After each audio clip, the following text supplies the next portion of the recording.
हमारी माँ दीदी ने इसे वचन दिया था कि हम असुर देव माता अदिति को सुरक्षित छोड़ देंगे, पर यह वचन नहीं दिया था कि हम इस पक्षी और इसकी माँ पर आक्रमण नहीं करेंगे। अब जा तू अपना आखेट कर ले, मैं यहीं बैठकर विष्णु जी का ध्यान करती हूँ। अवश्य, पर उससे पहले आप अपनी आंखें बंद कर दीजिए। आंखें बंद कर लूं? हाँ, कीजिए ना माँ।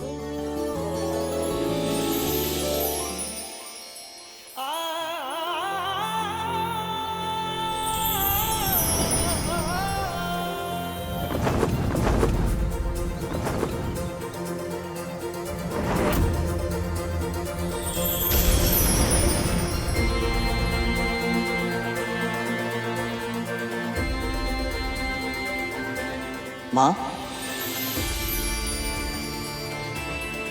बहुत दिनों से आपकी सेवा नहीं की थी।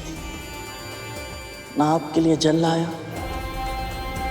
ना रात में पंखा जला, ना आपके चरण दबा पाया।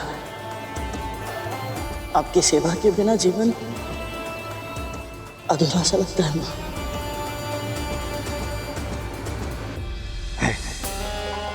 एक बार संतान बड़ी हो जाए, समर्थ हो जाए, फिर तो वो अपने माता पिता का मुख भी नहीं देखती। और एक ये मूर्ख है, स्वयं को अपनी माता की सेवा में न्योछावर कर रखा है इसने।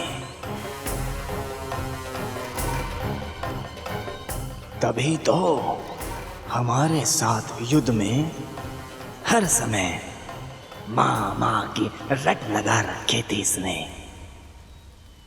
अब आज्ञा दीजिए।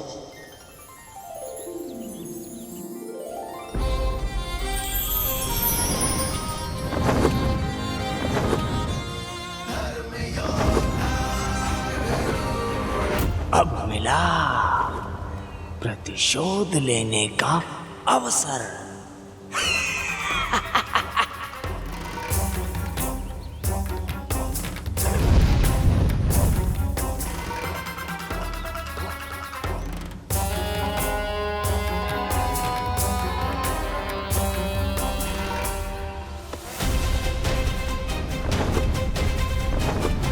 यहाँ तो आहार के लिए कोई भी जीव नहीं दिख रहा। माँ मेरी प्रतीक्षा कर रही होंगी।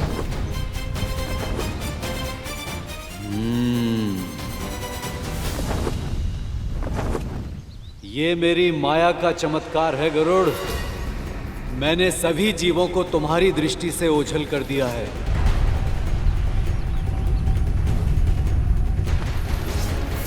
आज तू किसी भी जीव का भोजन नहीं कर सकता है, बल्कि तू स्वयं बनेगा किसी का भोजन।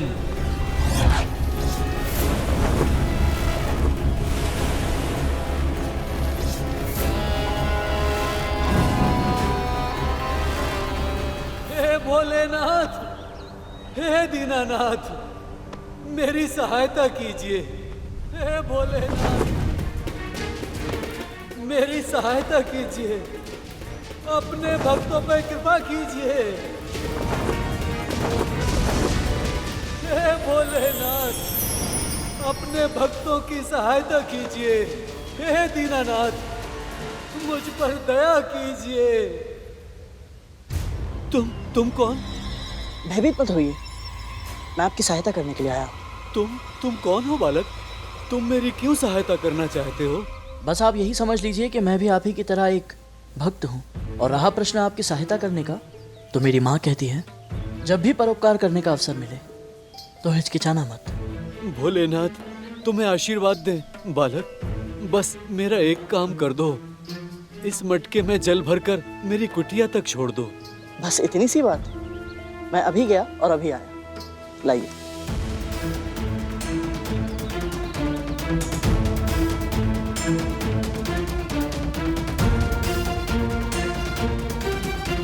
अंततः गरुड़ फंस ही गया मेरे जाल में। ये स्वयं ही मृत्यु की ओर बढ़ रहा है।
भगवते वासुदेवाय।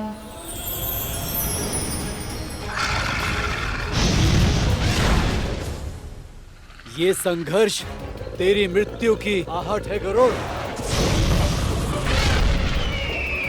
ओम नमो भगवते वासुदेव। गरुड़, अब तक तो उसे लौट आना चाहिए था। वो ठीक तो है?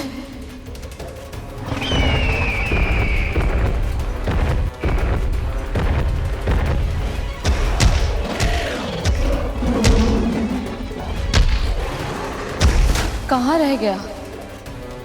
मैं उसकी प्रतीक्षा में यूं बैठी नहीं रह सकती। मुझे अपनी मन की आंखों से ढूंढना होगा उसे।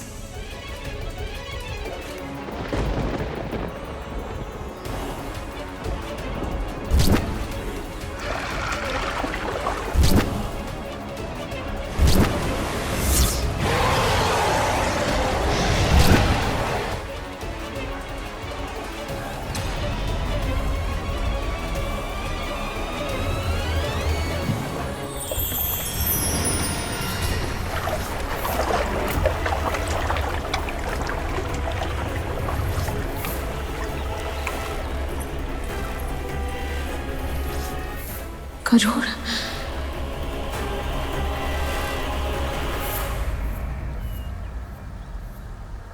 माँ, आप यहाँ? गरुड़, तू ठीक है ना? तुझे कुछ हुआ तो नहीं है? माँ, मैं ठीक हूँ। मैं बस अभी आया। गरुड़, तू उसका पीछा क्यों कर रहा है? तू भूमि और आकाश का वासी है, जबकि वो मकर जलचर है। जल में उसकी शक्ति और अधिक बढ़ जाती है। माँ, आप सत्य कह रही हैं, पर आप ही ने मुझे सिखाया था कि जब भी भूख लगे तो प्रयास करना किसी दुष्ट प्राणी को ही मारा जाए, ताकि अन्य सभी निर्दोष प्राणियों की रक्षा हो सके और प्रकृति का संतुलन भी बना रहे। माँ, यदि आज इस मकर को मैंने छोड़ दिया तो भविष्य में इसके जैसे अनेक दुष्ट यहाँ आकर उत्पात मचाएंगे और सामान्य जन का जल पीना भी असंभव हो जाएगा। माँ, मुझे जाने दीजिए।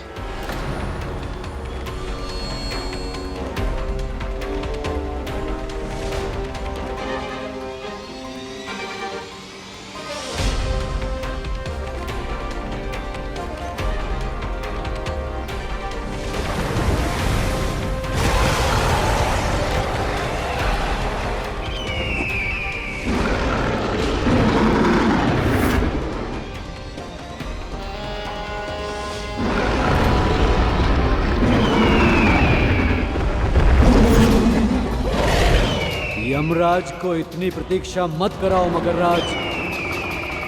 शीघ्र ही शिकार करो इस पक्षी का।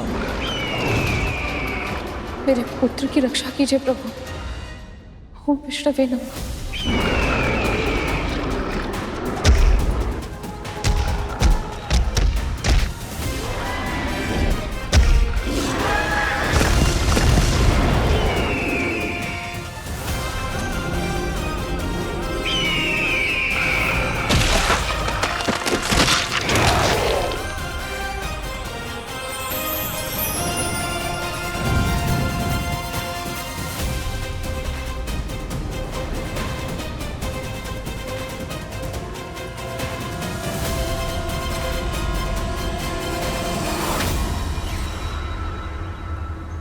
राहु,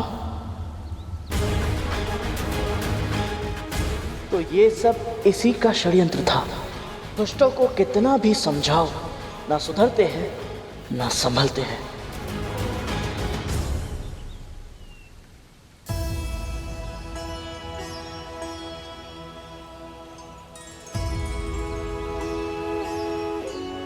अब शांत हुई तेरी भूख? बुराई का नाश करके केवल भूख ही नहीं, मन भी शांत हो गया। माँ, चल अब घर चलते हैं। कद्रू दीदी प्रतीक्षा कर रही होंगी।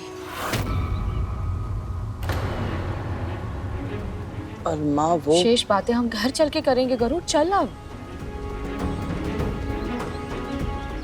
ये भी अवसर हाथ से निकल गया, किंतु मुझे शीघ्र ही माँ को बड़ी माँ की मंशा से अवगत करना होगा।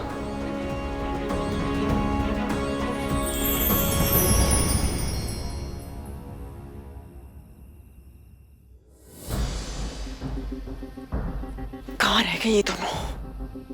माँ, यदि गरुड़ को सारा सत्य पता चल चुका है तो फिर वो अभी तक मौन क्यों है? मैं भी वही सोच रही हूँ तक्षक। कहीं ऐसा तो नहीं कि ये दोनों माँ पुत्र भोजन के बहाने हमें ही भोजन बनाने का षड्यंत्र रच रहे हो? मुझे कैसे पता होगा कालिया? आपने इतना पूछा फिर भी गरुड़ कुछ नहीं बोला, क्यों माँ? हाँ माँ, अगर हमें पता ही नहीं चलेगा कि उसे क्या पता है वो कितना, तो हम उसे नियंत्रण में कैसे रख पाएंगे? प्रश्न प्रश्न प्रश्न। तुम लोगों को केवल प्रश्न पूछने के लिए जन्म दिया है ना मैंने। एक वो गरुड़ है जो अपनी माँ के लिए आकाश पाताल एक कर रहा है, और तुम लोग उल्टे सीधे प्रश्न करके मेरी चिंता बढ़ा रहे हो। जब कुछ करते हैं तब भी डांट पड़ती है और जब कुछ नहीं करते तब भी डांट पड़ती है।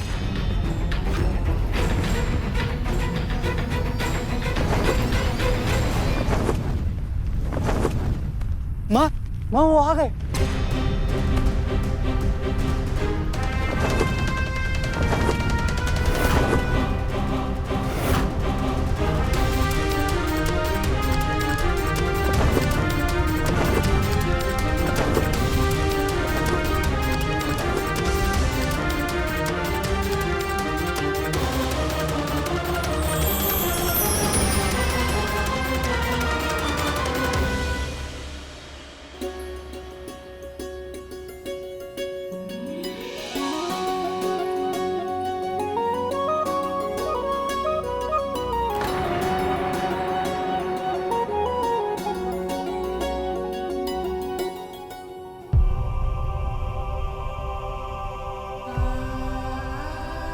ये घाव कैसे लगे तुझे?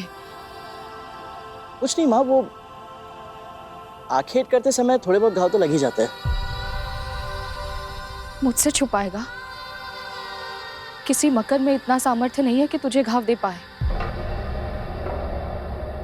ये घाव तो मैंने तुझे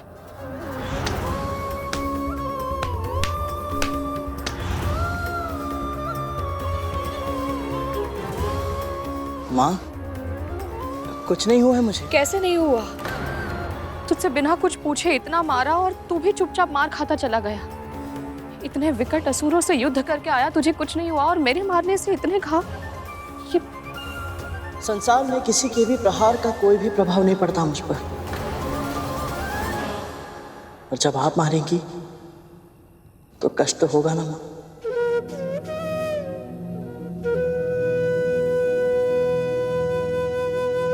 तू चल भीतर चल, मैं औषधि का लेप लगा देती हूँ। आजा चल। यदि विंता को पता होता कि उसका पुत्र केवल असुरों से युद्ध करने नहीं बल्कि उसके अतीत का सत्य जानने गया है, तो उसका व्यवहार इतना सामान्य नहीं होता। इसका अर्थ है गरुड़ ने अपनी यात्रा के विषय में अपनी मां को कुछ नहीं बताया।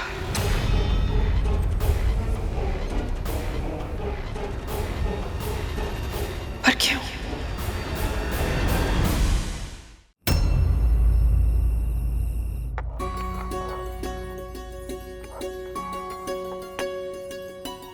माँ, मुझे दीजिए, मैं पीसता औषधि। लाइए। नहीं, चोट भी खाएगा और औषधि भी स्वयं बनाएगा तो माँ क्या करेगी? पर माँ, गरुड़, जैसे तुझे मेरी सेवा करके आनंद मिलता है वैसे ही मुझे भी तेरे लिए कुछ करके प्रसन्नता मिलती है। तू अपनी माँ को प्रसन्न नहीं देखना चाहता? जा वहां जाकर बैठ जा।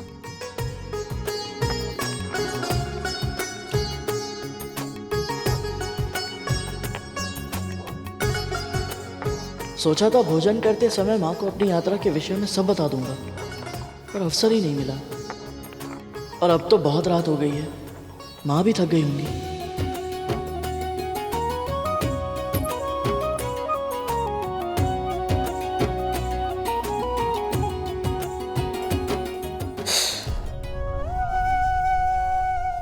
औषधि लगा रही हूँ तो जलन हो रही है। जब मार रही थी तब तो आ तक नहीं की। उस समय तो मेरा पूरा ध्यान आपके दुख पर था ना माँ। तो अब भी अपना ध्यान कहीं और केंद्रित कर ले। चल बता, तुझे कैसे पता चला कि अदिति माँ कहाँ तपस्या कर रही हैं और उन्हें तेरी सहायता की आवश्यकता है? वो तो मुझे प्रभु श्री विष्णु के संकेत से पता चला था। प्रभु श्री विष्णु के संकेत से? यही उचित अवसर है माँ को सब सत्य बताने का। मैं आपको आरंभ से सब कुछ बताता हूँ। क्या हुआ? तू इतना गंभीर क्यों हो गया? ऐसा क्या बताने वाला है तू? माँ, मैं आपकी दास्ता की कथा जानने के लिए आपको बिना बताए वैकुंठ गया था।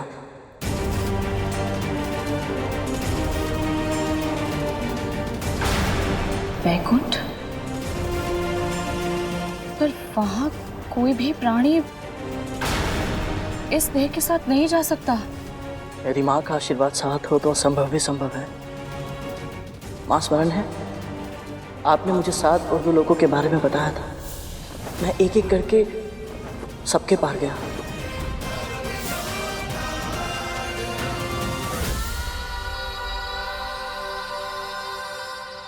और दूर से ही सही पर ब्रह्म लोक में मुझे पिताजी के दर्शन हुए। माँ, सत्य? हाँ माँ, पिताजी के मुख पर जो तेज था ऐसा मैंने कहीं नहीं देखा। वो तेज, उसकी आभा सबसे अलग है पुत्र। ऋषियों में सर्वप्रथम है। ब्रह्मा, विष्णु, महेश सब उनका सम्मान करते हैं। उनकी अर्धांगिनी होना मेरे लिए गर्व की बात है। और तू भी बहुत भाग्यशाली है पुत्र कि तू उनका पुत्र है। सत्य कहा माँ आपने। मैं सचमुच बहुत भाग्यशाली हूँ।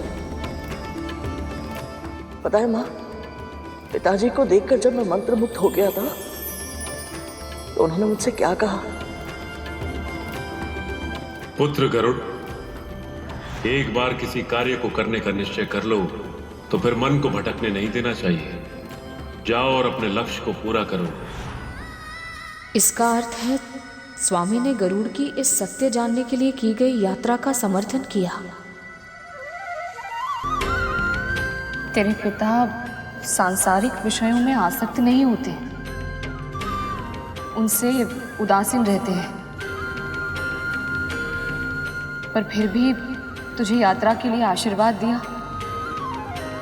ये बहुत बड़ा सौभाग्य है। माँ, पिताजी के वचनों से उत्साहित होकर मैं और ऊपर उड़ा। फिर जब मैं वैकुंठ पहुंचा तो एक भयंकर काले नाग ने मेरा मार्ग रोक लिया।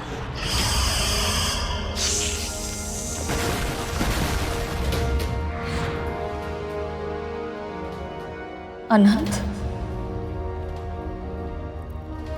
मेरा पुत्र शेषनाग। माँ, मैं तो शेष भैया को जानता था, पर वो मुझे नहीं जानते थे। उन्हें ऐसा लगा कि कोई असुर प्रभु विष्णु की तपस्या को भंग करने के लिए आया है, इसीलिए उन्होंने मुझ पर आक्रमण किया।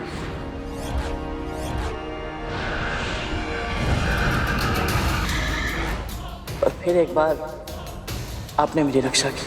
क्या संबंध है तुम्हारा विंता माँ से? ब्रह्मपुत्र कश्यप और दक्ष प्रजापति के पुत्र माँ विंता का पुत्र हूं मैं, गरुड़।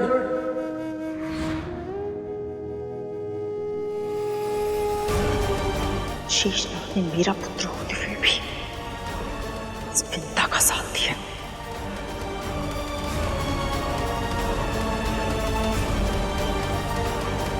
इतने वर्षों से उसे देखा नहीं है, वो सकुशल तो है? हाँ माँ, शेष भैया बिल्कुल ठीक है। इतनी दूर होकर भी वो प्रतिदिन आपको और बड़ी माँ को स्मरण करते रहते हैं।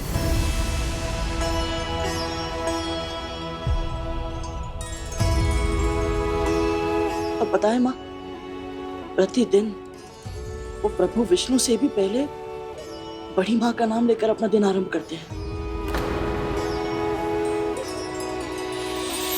कद्रू दीदी ये सुनकर बहुत प्रसन्न होंगी। वो बताती नहीं है, पर मैं उनके हृदय को जानती हूँ। अनंत और वासुकी के दूर चले जाने के कारण वो बहुत दुखी हो गई थी। जहां जाना चाहते हो जाओ, जहां जाओ सुखी रहना।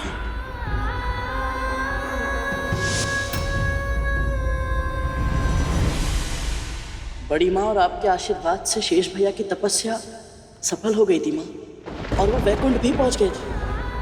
पर अभी तक उनकी भेंट प्रभु श्री विष्णु और माँ लक्ष्मी से नहीं हो पाई, क्योंकि माँ लक्ष्मी के समुद्र में समा जाने के बाद प्रभु श्री विष्णु तपस्या में लीन हो गए माँ।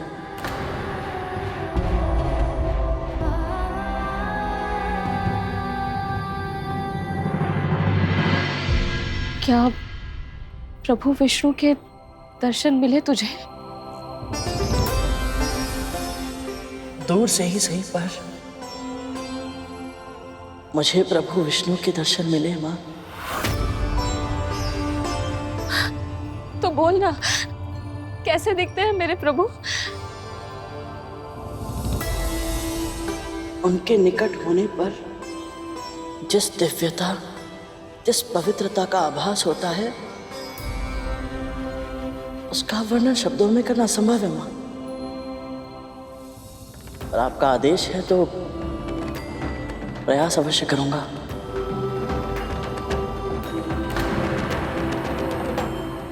प्रभु तपस्या में लीन है माँ। उनके आभूषणों ने अपनी चमक खो दी है, क्योंकि समस्त ब्रह्मांड श्रीहीन हो गया है।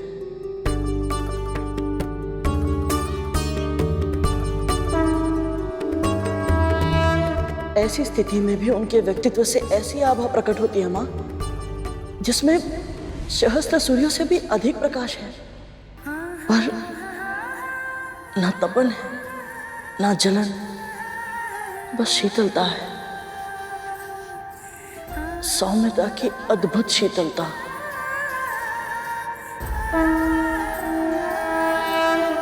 माँ, आपको स्मरण है आपने मुझे आशीर्वाद दिया था कि मुझे प्रभु श्री विष्णु की भक्ति का सौभाग्य मिले? जब मैंने उन्हें देखा तब मुझे समझ आया कि आपके उस आशीर्वाद के पीछे मेरे सुख की कामना छिपी थी। ये सुनकर मुझे बहुत अधिक प्रसन्नता हो रही है गरुड़। अल्पायु में ही तुझे प्रभु श्री विष्णु के साक्षात दर्शन हो गए। ये मेरे लिए गर्व की बात है। ऐसा लग रहा है जैसे मेरी वर्षों की तपस्या का फल मिल गया हो मुझे। बस अब तुझे किसी की बुरी दृष्टि ना लगे।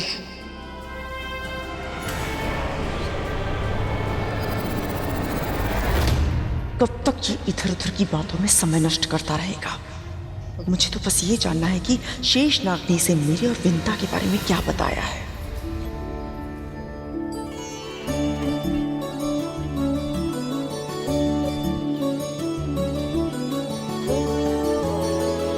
गरुड़, अनंत ने क्या कहा तुझसे?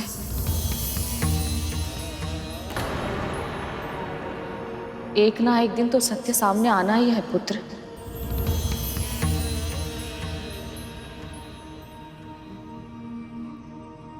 शेष भैया ने मुझे सब कुछ बताया माँ, आरंभ से, कि कैसे आप और बड़ी माँ के मध्य स्नेह था। आप पर प्राण न्यौछावर करती थी वो। अस्वस्थ होने पर रात रात भर जागकर आपकी सेवा करती थी।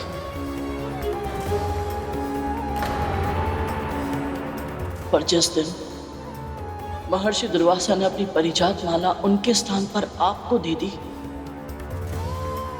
उस दिन के बाद सब कुछ बदल गया।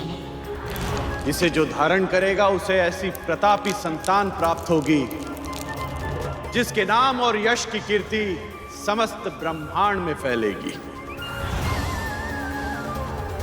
बड़ी माँ के मन में आपके प्रति ईर्ष्या ने जन्म ले लिया।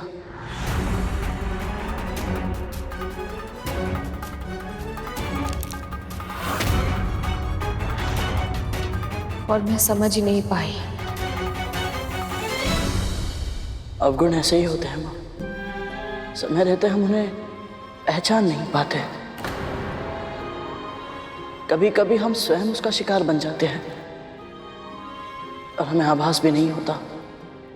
जैसे कि मेरे और अरुण भैया के जन्म से पहले नागों के जन्म के कारण आप भी ईर्ष्या का शिकार बन गई थी।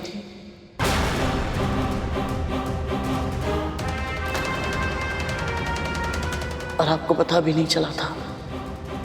अब मुझे ज्ञात करना ही होगा कि इन डिमों के भीतर मेरी संतान पल रही है या नहीं।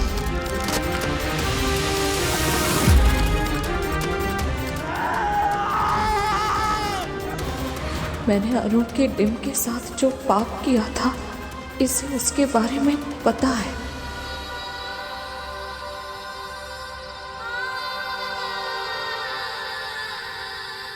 माँ, मैं आपकी भावनाओं को समझता हूँ। कब आपकी ममता ईर्ष्या में बदल गई आपको भान तक नहीं हुआ। और इसमें केवल आपका दोष नहीं था माँ, अति सौभाग्यशाली पुत्रों की माँ होने का वरदान मिला था आपको।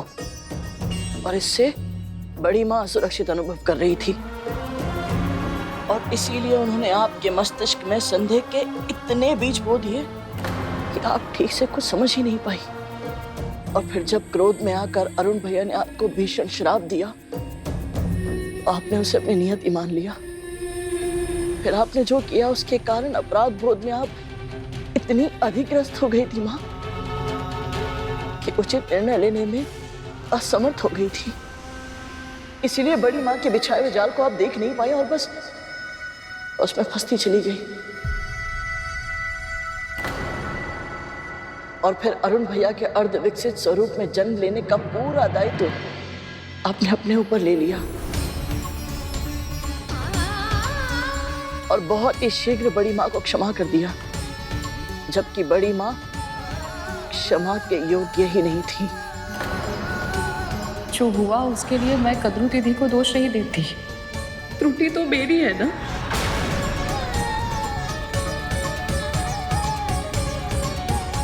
ये सब अनंत ने कहा तुझसे?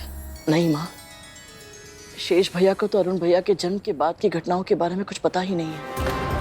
मुझे भी एक पल के लिए ऐसा लगा कि आपकी दासी बनने के कारणों को जानने का जो मेरा प्रयास है, ये बस अब असफल रह जाएगा।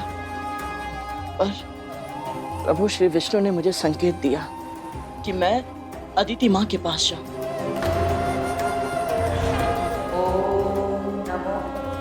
नारायणाय नमः। ओम नमो नारायणाय नमः। उनकी तपस्या के समय जो हुआ वो तो आपको बड़ी माँ कह चुकी है, किंतु आपको ये नहीं पता माँ कि उस युद्ध में अंत में वज्रांग मेरे सामने असहाय हो गया था। ऐसा क्या हुआ था जो वज्रांग गरुड़ के सामने असहाय हो गया था? रुक जाओ पुत्र, रुक जाओ। फिर जब उसे छुड़ाने के लिए दीति माँ वहां पहुंची तो मैंने हट कर दी। मैंने वो सब कुछ जान लिया दीति माँ से जो शेषनाग भैया नहीं जानते थे।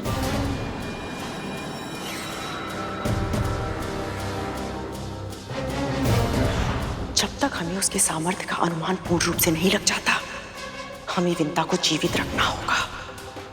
केवल विंता ही है जो अपनी संतान को नियंत्रित करेगी।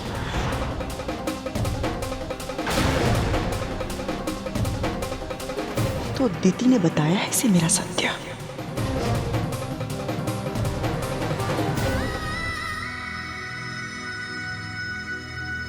माँ, आप नहीं जानती कि बड़ी माँ ने आपके साथ विश्वासघात किया था। आपके शर्त लगाने के अवगुण का लाभ उठाकर उन्होंने छल किया आपके साथ माँ। उस घोड़े उच्छा शवा की पूंछ काली नहीं श्वेत थी।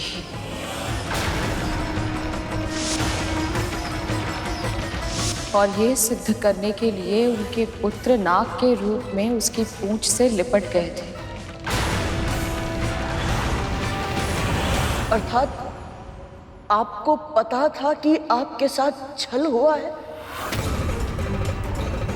प्रारंभ में नहीं पता था। जब उन्होंने कहा कि मैं अपना वचन ना तोड़ूं, इसके लिए आजीवन उनकी दासी बनने की सौगंध लेनी होगी, तब मैंने अपने निकट उनके 1 सहस्त्र पुत्रों को नाग के रूप में सरकते देखा।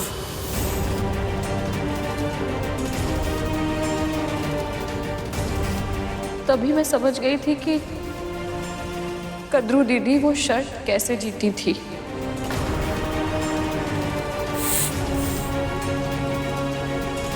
फिर भी आपने उनसे कोई प्रश्न नहीं पूछा।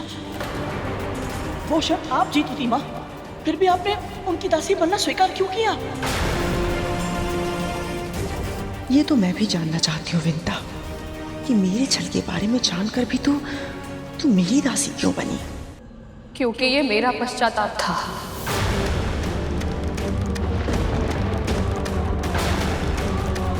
भले ही कद्रू दीदी धोखे से वो शर्त जीती थी, पर शर्त लगाकर जुआ खेलने का महापाप तो मैंने किया था ना।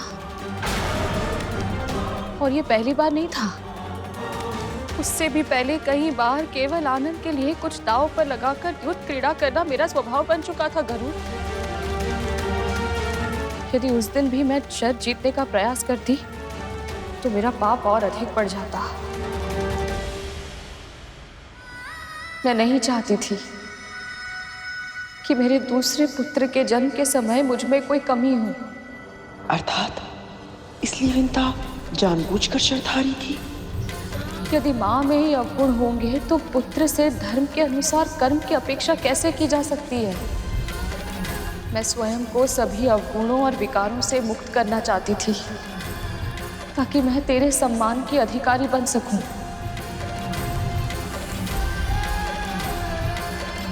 इसीलिए मैंने कद्रू दीदी को वचन दिया था, ईश्वर को साक्षी मानकर।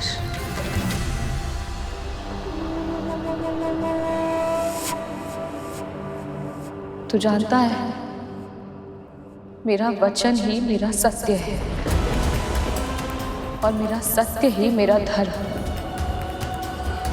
मैं अपने धर्म से विमुख नहीं हो सकती गरुड़।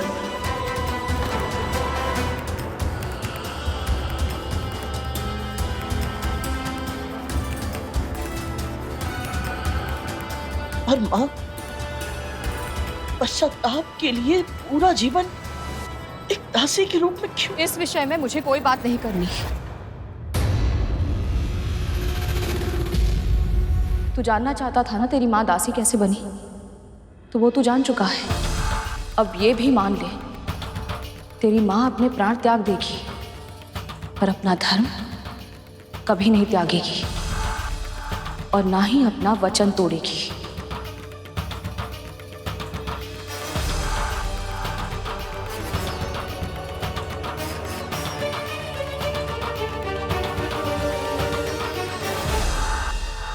ये तो मैं जानती थी कि विंता तेरे लिए वचन और धर्म सर्वोपरि है, और तेरी इसी विवशता का लाभ उठाऊंगी मैं।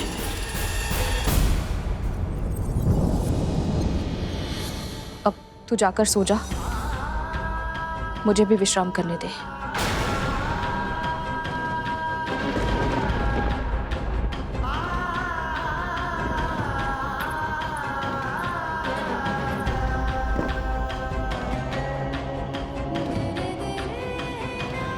जब माँ ही नहीं चाहती तो इन्हें दास्ता से मुक्त कैसे कराऊंगा मैं?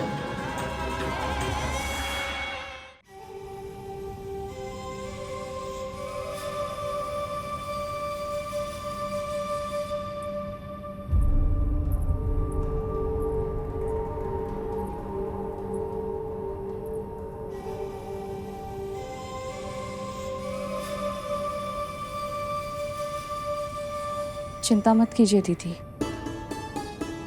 मैं अपना वचन नहीं तोड़ूंगी। तेरी चिंता नहीं है मुझे, किंतु तेरा पुत्र वो भी आपको या आपके पुत्रों को कोई हानि नहीं पहुंचाएगा।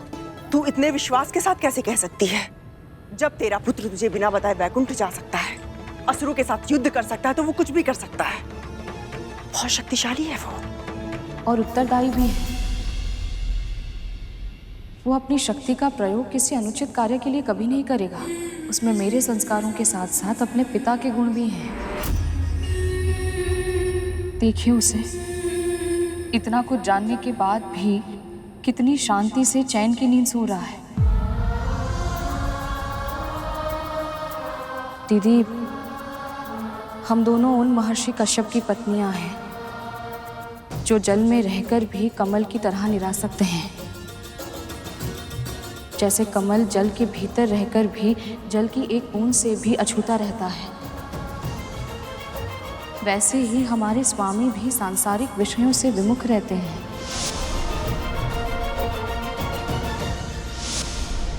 ये सब मुझे ज्ञात है। तू वो बता जो तुझे लगता है कि मुझे नहीं पता है। मैं केवल इतना कहना चाहती हूँ कि आपको हमारे स्वामी से प्रेरणा लेनी चाहिए। यदि आप हर समय अपने पुत्रों की सुरक्षा की चिंता में डूबी रहेंगी तो आपको शांति कैसे मिलेगी? आपको स्मरण है, दीति दीदी जब संतान प्राप्ति की इच्छा से स्वामी के पास गई थी तो क्या हुआ था? क्या हुआ था? सूर्यास्त की बेला थी और स्वामी तपस्या में लीन थे।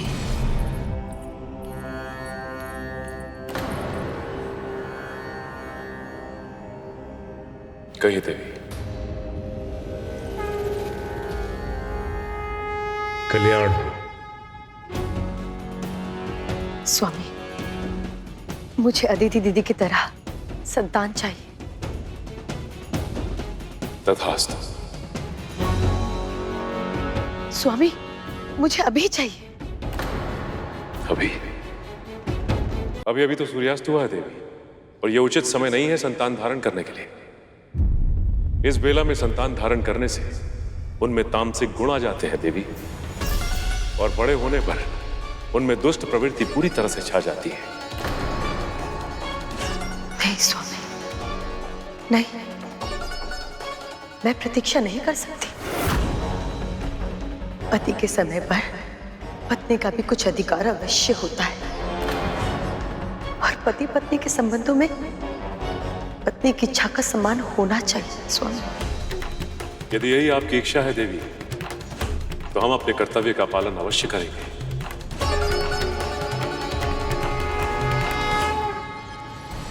जैसा उन्होंने कहा था बिल्कुल वैसा ही हुआ। असुरों में जन्म से ही तामसिक गुण थे। वो स्वभाव में क्रूर थे और दूसरों की पीड़ा में ही आनंद लेते थे। उन्हें अनुशासन में रखना दीति दीदी के लिए भी कठिन था। पिता होने के नाते स्वामी ने देवों और दानवों को समान रूप से धर्मशास्त्रों का अध्ययन कराया। देवताओं ने अपनी शिक्षा का अर्थ भी समझा और उसे विश्व कल्याण के लिए अपने कर्म में भी उतारा। पर असुरों ने धर्म और तपस्या का मार्ग केवल तब चुना जब उन्हें ईश्वर को विवश करके वरदान लेना था, और फिर उन्होंने उस वरदान का उपयोग सदैव विनाश के लिए ही किया। जब ऐसा बार बार होने लगा तो स्वामी अपनी संतानों से निरासक्त हो गए। शिक्षा देने के बाद उन्होंने सभी संतानों को अपने कर्म के अनुसार फल भोगने के लिए छोड़ दिया। अपनी संतानों के विवादों में ना वो किसी की रक्षा के लिए बीच में आए और ना ही किसी के समर्थन के लिए। जैसे ना वो मेरे लिए आए, ना ही मेरी संतानों के लिए, है ना? मैंने ऐसा नहीं कहा दीदी। नहीं कहा, किंतु कहना यही चाहती थी ना। तेरा पुत्र वैकुंठ से लौट आया तो तू अपना स्थान भूल गई है। मत भूल कि तू एक दासी है। तू मुझे ज्ञान देने का प्रयास कर रही है। मुझसे एक ज्ञान ले, ध्यान से सुन। पिता निरासक्त हो सकते हैं, किंतु एक मां अपने तन से एक नए जीवन को जन्म देती है, तो वो भला अपनी संतानों के लिए निरासक्त कैसे हो सकती है? उसकी केवल इतनी ही कामना होती है कि उसके पुत्रों का भविष्य उज्जवल हो, वो केवल इतना चाहती है कि उसके पुत्र शक्तिशाली हो, समस्त संसार का सुख भोगे और सब पर राज करे। मां होने के नाते मेरे पुत्रों के लिए जो आवश्यक होगा मैं वो सब करूंगी।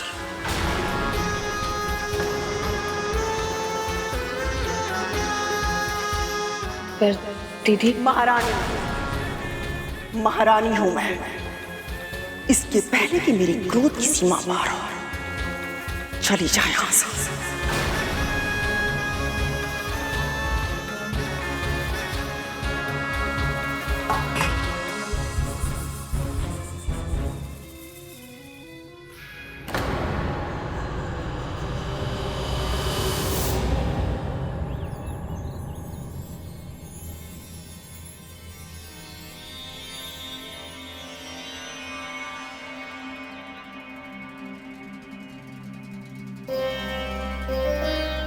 माँ,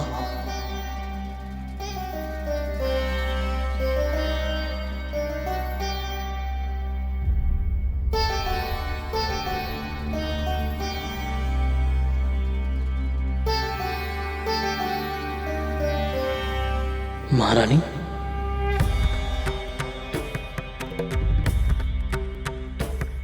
वे माता ही सही, किंतु माँ तो मैं भी हूं ना।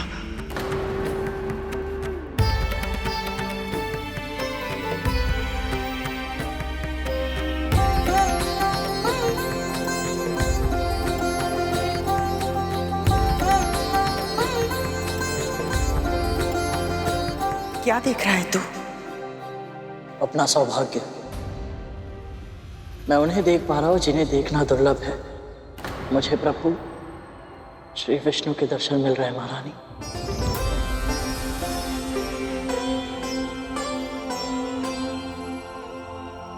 मुझे तो वहां कुछ नहीं दिखाई दे रहा। तुझे प्रभु कहां से दिखाई दे रहे हैं? जब से मैं वैकुंठ में उनके दर्शन करके आया हूं, तब से जब भी मेरा मन थोड़ी देर के लिए विस्थिर होता है तो मुझे सभी वस्तुओं में, वातावरण में, चारों दिशाओं में बस प्रभु ही दिखाई देते हैं। किंतु ये कैसे संभव है? जब मन में शंका का अंधेरा नहीं, भक्ति का प्रकाश निवास करता हो तो सब कुछ संभव है महारानी। मेरी आंखों से देखिए, वो जो छोटा बादल दिख रहा है, वो मेरे प्रभु के शीश का मुकुट है, और उसके नीचे जो एक हल्का बादल है, वो उनका श्याम सुंदर मुख है।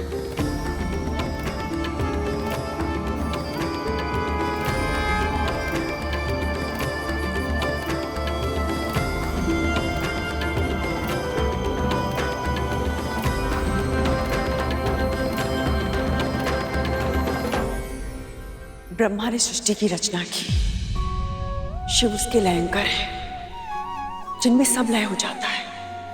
प्रलय भी उन्हीं में है और विलय भी उन्हीं से है। पर प्रभु विष्णु, आप समस्त संसार में व्याप्त हैं, कण-कण में वास करते हैं। आप हमारे पालन करता है प्रभु। जब इस धरती पर अधर्म बढ़ता है, तब आप अवतार लेते हैं ताकि अधर्म का नाश हो और धर्म की पुनर्स्थापना। आप महान हैं प्रभु, आप महान हैं। महारानी,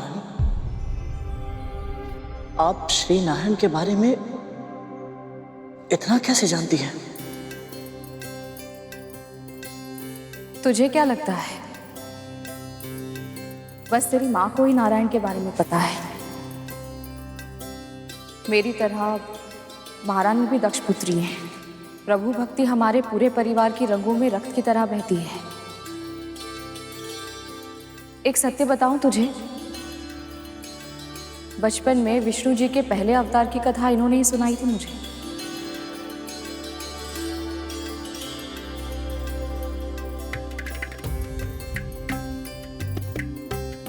विष्णु जी का अवतार? सत्य मां, प्रभु ने पृथ्वी में जन्म लिया था? पर कौन सा अवतार माँ, और क्यों?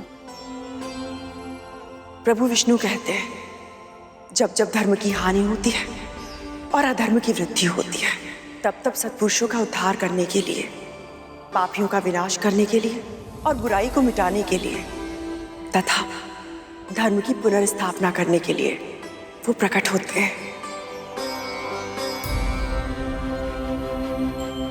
महारानी, मुझे इस कथा को जानने की बहुत इच्छा हो रही है। हम सभी सुनना चाहते हैं महारानी, और आपसे अधिक सुंदर ढंग से इस कथा को और कोई नहीं कह सकता। सुनाइए ना। ठीक है।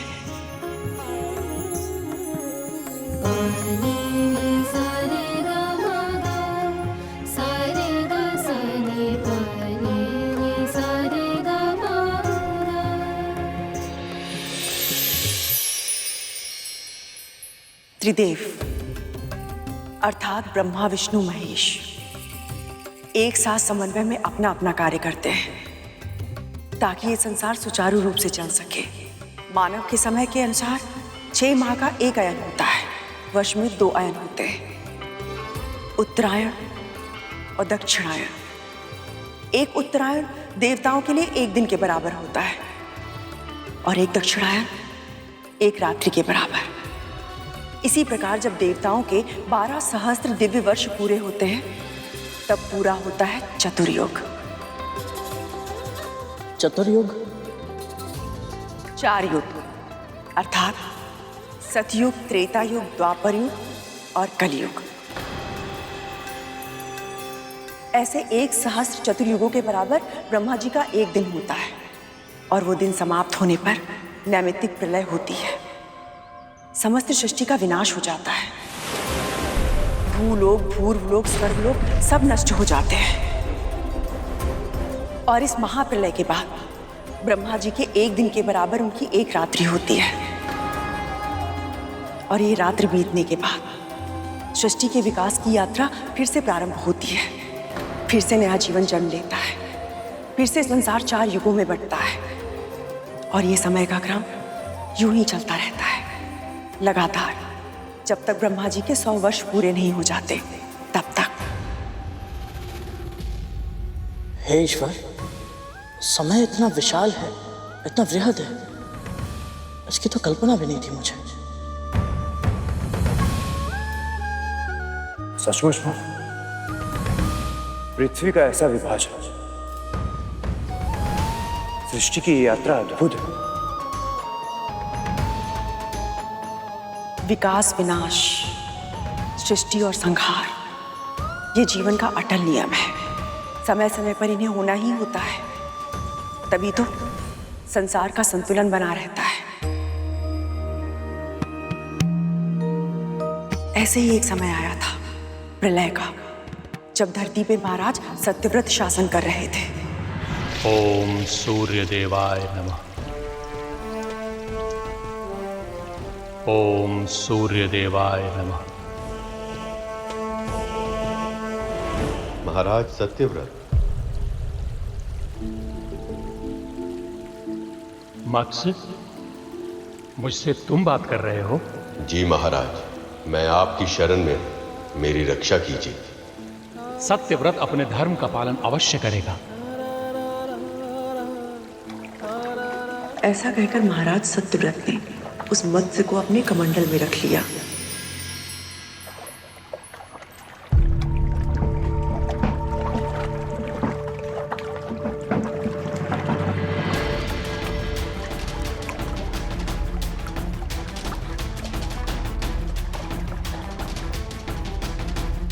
पर शीघ्र ही उस मत्स्य के आकार में वृद्धि हो गई और कमंडल उसके लिए छोटा पड़ने लगा।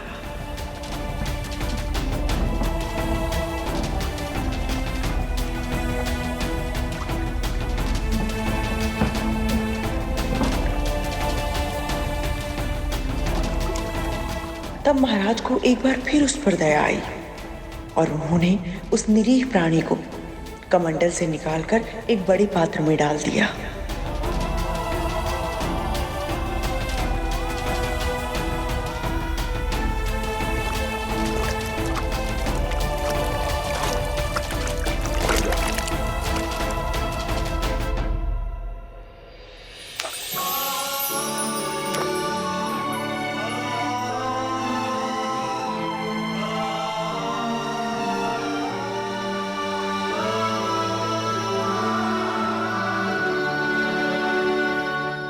एक दिन तीव्र ध्वनि से चौंक कर जब महाराज उस कक्ष में आए तो उन्होंने देखा कि वो बड़ा पात्र भी उस मत्स्य को समा पाने में सक्षम नहीं था। मत्स्य का आकार और भी बढ़ चुका था, पात्र टूट चुका था और मत्स्य अपने जीवन के लिए संघर्ष कर रहा था।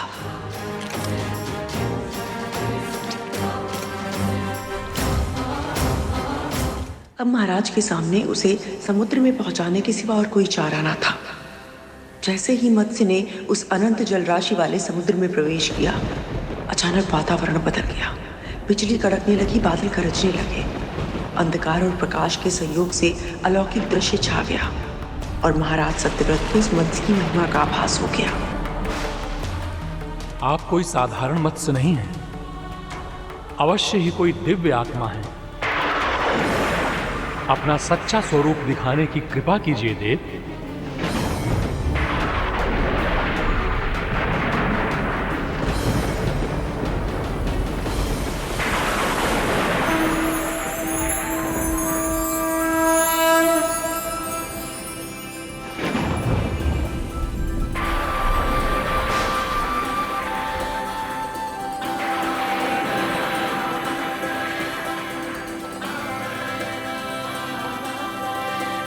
प्रणाम प्रभु।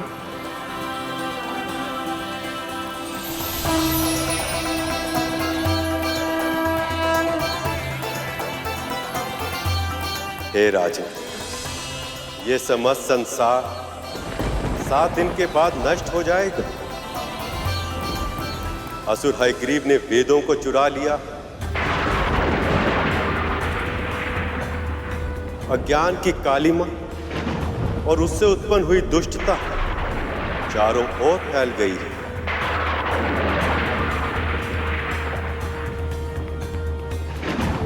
संसार में अधर्म और पाप छाया हुआ, इसलिए मैंने हयग्रीव के प्राणों का अंत करने के लिए और उसके द्वारा फैलाई गई बुराई को पूर्ण रूप से समाप्त करने के लिए मत्स्य रूप में यह अवतार लिया।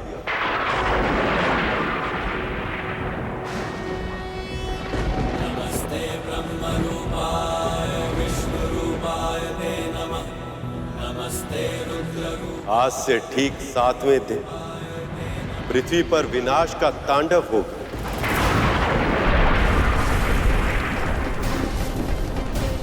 भयानक वर्षा होगी, समुद्र का जल स्तर इतना अधिक बढ़ जाएगा कि पूरी पृथ्वी उसमें डूब जाएगी।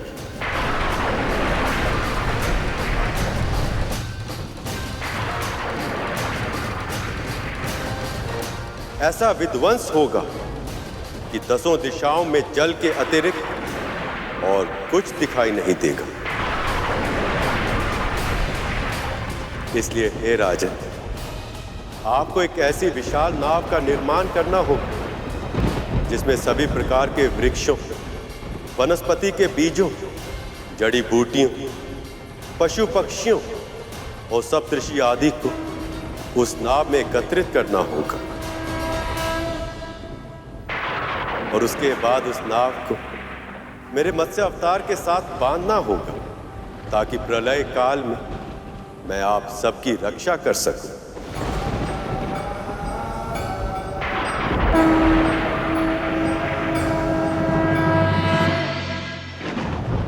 कालांतर में जब सृष्टि का सृजन होगा तब उस नए संसार की आप प्रजापति कहलाएंगे। विनाश के मध्य जीवन के संरक्षण और विकास का दायित्व आपको ही निभाना होगा।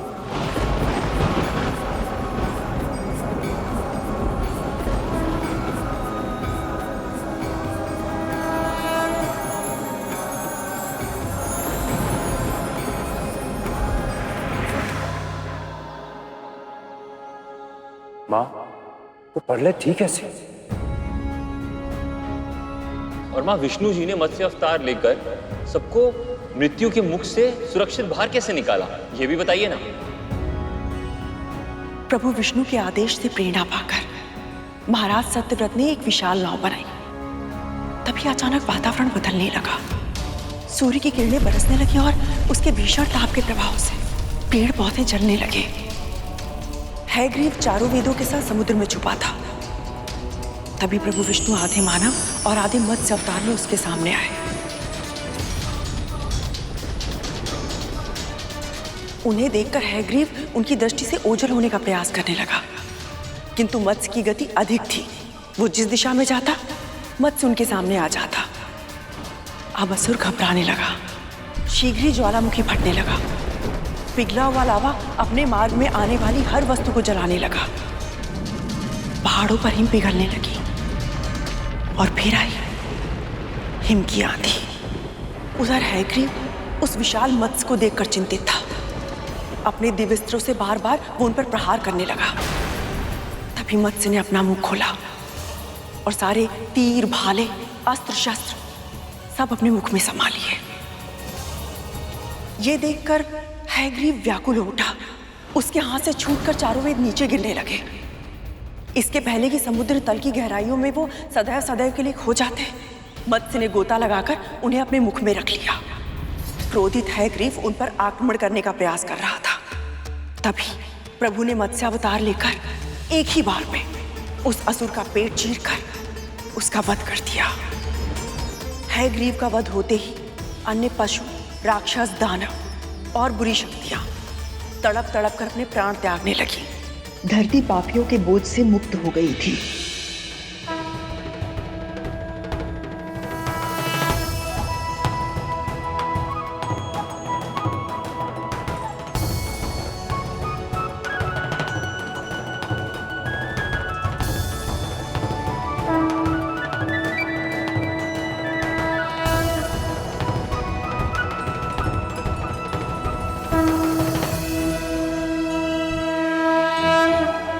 आपकी कथा सुनकर मुझे परम सुख और शांति की अनुभूति हो रही है, किंतु माँ की दास्ता का भार अभी मेरे मन को खाए जा रहा है। कृपा करें महाप्रभु।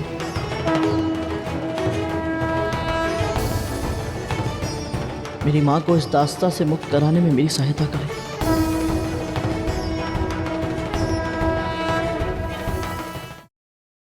पक्षीराज गरुड़ के साहस भरे कारनामे देखने के लिए चैनल को सब्सक्राइब करें और साथ ही बेल आइकॉन दबाना न भूलें।